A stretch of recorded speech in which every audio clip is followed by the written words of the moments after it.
বিশ্ববাসীর কাছে শেষবারের মতো সম্মানের জন্য কাঁধে করে নেওয়া হচ্ছে ক্যাথলিক খ্রিস্ট ধর্মের সর্বোচ্চ নেতা পোপ ফ্রান্সিসের কফিন। রোমের সেন্ট পিটার স্কোয়ারে পোপ ফ্রান্সিসের জন্য বিশ্বের নানা প্রান্ত থেকে ছুটে এসেছে 2 লাখের বেশি মানুষ।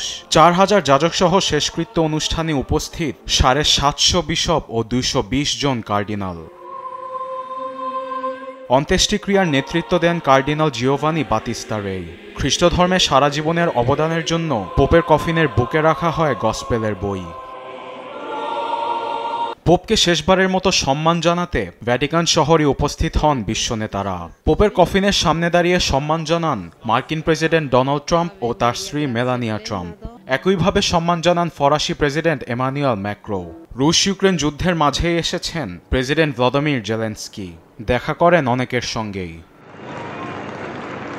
একই সঙ্গে ছিলেন ইতালির প্রধানমন্ত্রী জর্জিয়া মেলেনি। ব্রিটেনের রাজা তৃতীয় চার্লসের প্রতিনিধি হিসেবে পোপের শেষকৃত্যে আসেন ওয়েলসের প্রিন্স উইলিয়াম। ছিলেন যুক্তরাজ্যের প্রধানমন্ত্রী কিয়ার স্টারমারও।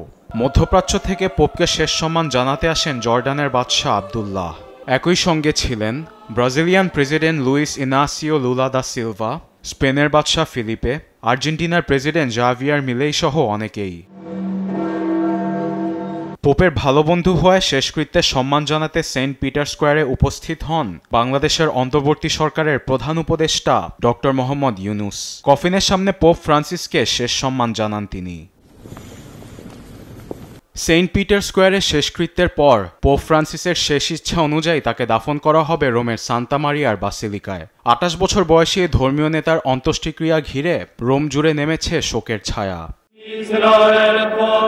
আরবিদ আফসার, নিউজ ডেস্ক, দেশ টিভি।